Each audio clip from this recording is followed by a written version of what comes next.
Okay, my name is Jordy Izzard, and I am a SAIS Alumni Relations Officer, and I'm here today with Harold Kurzman, who's from the SAIS Washington, D.C. class of 1960. And we're just going to have kind of a little bit of a conversation. Today's date is June 8th, 2012. And why don't we just start by telling me a little bit about what originally brought you to SAIS? Yes.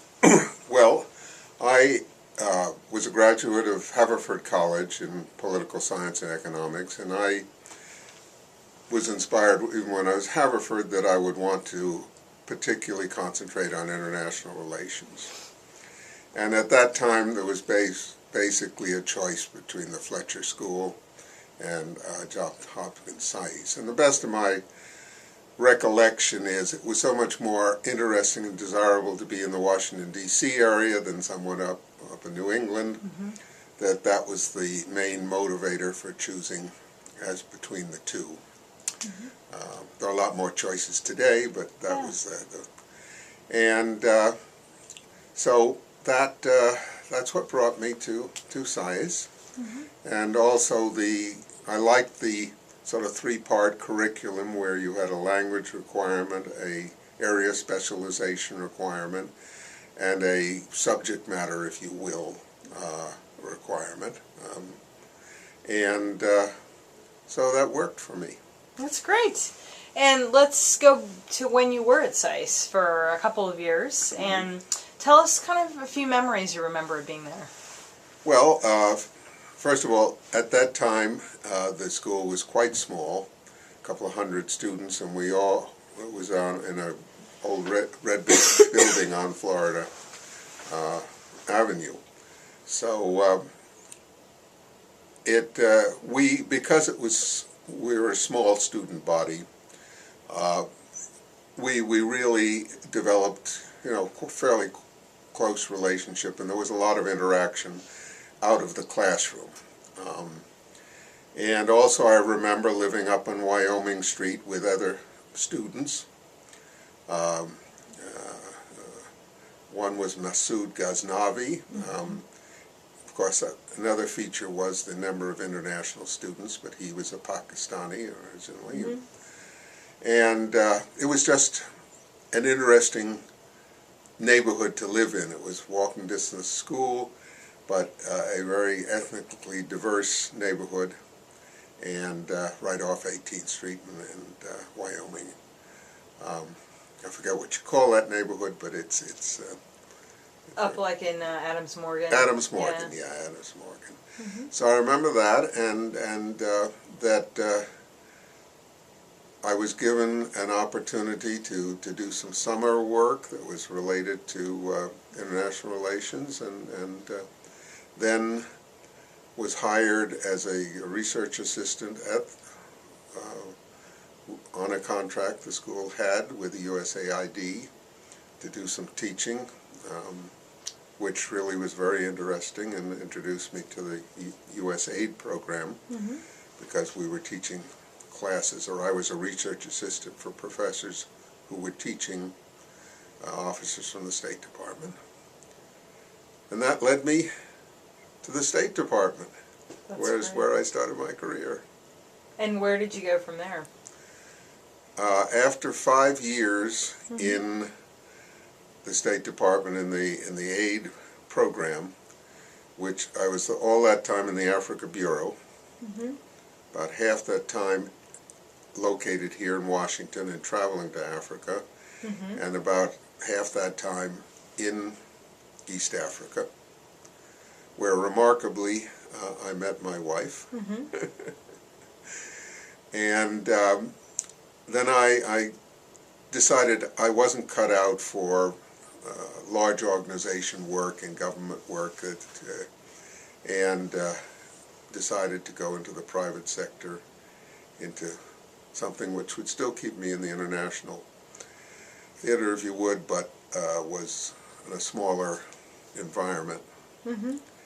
So I was hired by a consulting firm that does a lot of work for the World Bank and Inter-American Development Bank and that kind of contracts, and spent the rest of my career either with that or another company working in 50 different countries. Wow. In my career. That's neat. And of that, about 7 or 8 years living in Africa, also living in Argentina, Brazil, Turkey, the Philippines, Uganda, and Cameroon. What was your favorite? Well, I think Malawi,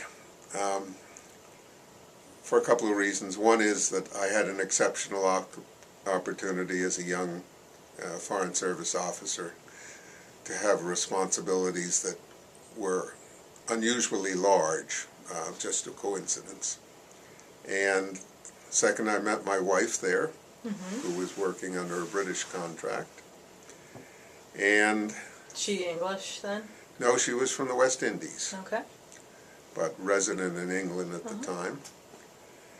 And then 20 years later, we went back as a family to Malawi for 3 more years under a contract with the Malawi government. And that was an unusual, exciting experience, partly because there was a large refugee population from Mozambique from the war there, and I was attached to the Ministry of Transport and became the coordinator for delivery of relief supplies from other countries to Malawi with all the logistics. Not that that was in my job description when I went out, but it was a very exciting opportunity, and you really felt that you were making a difference. That's great. Terrific. And then, did you then since retire, or are you still consulting? Or? Well, for most of the years there, I was working for a large American consulting firm. Then I went off and did private consulting, joined another firm for about 5 years, and then the last 5 years of my career, which ended in 2006-07, I was freelancing. But I had enough contacts, and so I've been retired now for about 5 years. And while if I was not living overseas, I was living in Rockville, Potomac, Maryland, which I raised a family. And so when I decided to retire, and it happened, my wife passed away, I moved down to Florida. Do you like it down there? I love it down there, especially, I wouldn't like all parts of Florida, but the Gulf Coast is very nice, and I'm on the Gulf Coast. The belt, Sarasota down to Fort Myers, Warmer Naples. water.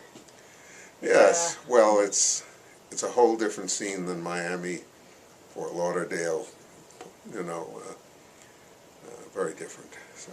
Well, and I'm going to do one thing unusual, but I'm going to actually take the camera, and I'm going to show the audience here 4 photographs that I believe you took. So maybe you can tell us a little bit about. You want to go up to each one? Sure. Yeah, that'd be fine. Describe? Yeah, this one is some pelicans. This one is taken in Florida, of the pelicans, which are very prevalent down there. Almost as prevalent as the alligators. The picture to your left is of one of the alligators, which I just took. It's one of many that I've taken, but it just had a good feel to it. And then above that, one of my last consulting assignments was in Burkina Faso concerning roadworks, and that's a marketplace in Burkina Faso. And finally, the image that's on Lake Como, where I was on holiday, and in some gardens. And, just lovely. Great. And is this a hobby of yours, or you tell us a little bit about that? Yes, it certainly is a hobby, and since I've been down in Florida, I devote a good deal more time. I carry my camera most of the time. Carrying your camera with you? but it is my major hobby and creative outlet, let's say. Great. So and there's marvelous people down there in photography, so it's always a learning experience. Terrific. Well, wow, you have had an illustrious career and a really cool hobby, and why don't we sort of end this just in thinking about current students today at SAIS. What advice might you have for them? Well, I think that one of the major decisions that you need to make, and that I made fairly early in my career, is what kind of a work environment. I'm not just talking about how much time you want to spend overseas, but whether you want to be in a large organization environment, because whether it's an oil company or whether it's a government agency, with that comes certain good things and certain bad things. And certainly for me, all of the time, the red tape and the meetings that you had to attend and the clearances you had to get anything done were unacceptable. And therefore I went into an organization, it could be nonprofit or profit, where everyone pretty much knew everyone else, and where you could talk to the senior management informally, and if you wrote something, maybe you only had to get it cleared by one person. So that's kind of a decision I think you have to make in your career. The other thing is, if you're going to live overseas and move about a bit, that has certain personal consequences in terms of moving your household and for a couple of years or something, and then moving on and to the next place and making new friends. And it's so you may have some jobs which put you in a foreign environment for many years, but a lot of the others in consulting and everything, you got to prepare to move frequently if you expect to succeed, and that has family consequences.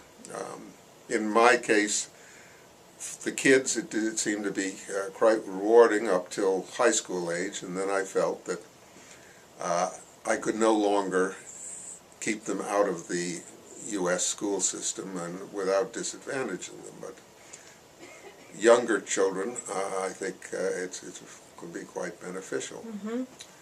And you've got to be married to someone who's prepared to pick up and move and start over again and make new friends. That comes with the territory if you're going to do that. Terrific. Well, thank you so much for your time today. We really appreciate it, and for all you've done for the world and for SAIS. Thanks. My little part.